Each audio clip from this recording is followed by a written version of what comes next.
So there I am on April 4th, 2000. I had my first double lung transplant.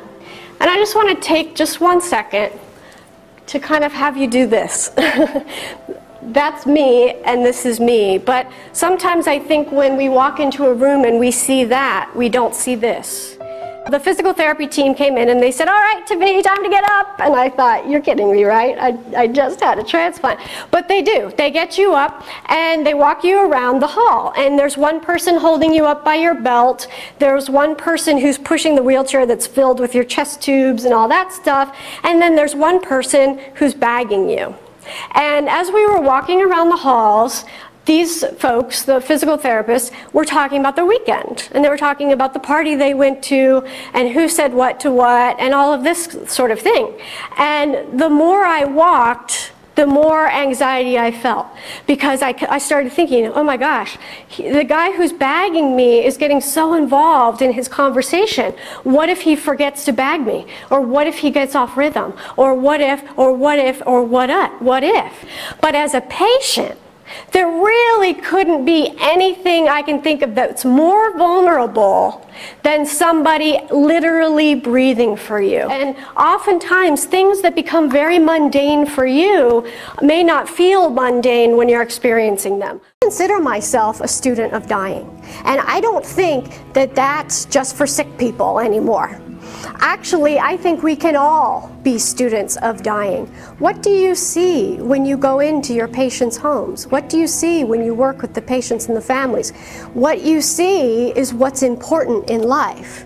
Sometimes, in your line of work anyway, taking your work home with you can be a good thing. There's something I call that which is important, and this is something that I discovered when I was dying, and that is that there are things that become acutely obvious that are important. So, for example, holding someone else's hand. How often do we hold somebody else's hand and we just hold their hand? But when you're dying, or when I was dying anyway, not only did I hold someone's hand, but I actually felt the texture of their skin. And I allowed myself to be intoxicated with how lucky I was to be able to hold this person's hand. These are the things that are important in life. You see with your patients all the time, when they get to the end of their life and they're doing their life review, what do they talk about? Do they talk about the Fortune 500 company and all the money they made and the houses that they have? No. They talk about the most minute pieces of life. The time that we were in the cabin together and we watched that movie and the lights went out and we heard that scary noise. That's the kind of stuff that comes back to you when you're on your deathbed. So why not, before you get there, start paying attention to that stuff and start cherishing that stuff and start feeling the skin of the person that you're holding their hand. I remember the day that they told me I had chronic rejection. And the biggest question that came to my mind, it was the only thought in my head really, was what do I do now? What I also didn't know was that at the end of the kicking and the screaming and the crying, there was a real place of happiness waiting for me. And I think many people begin the journey of going through the grief and dealing with their own mortality, but it's such a scary place to go that they turn around before they even get to the end of that road.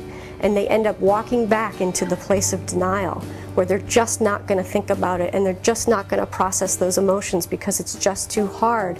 And what I want people to know is that if you keep going on that road, even as unpleasant as it can be, that after you pass a certain point, the difficulty will be behind you and you will be able to find a place where you love life again.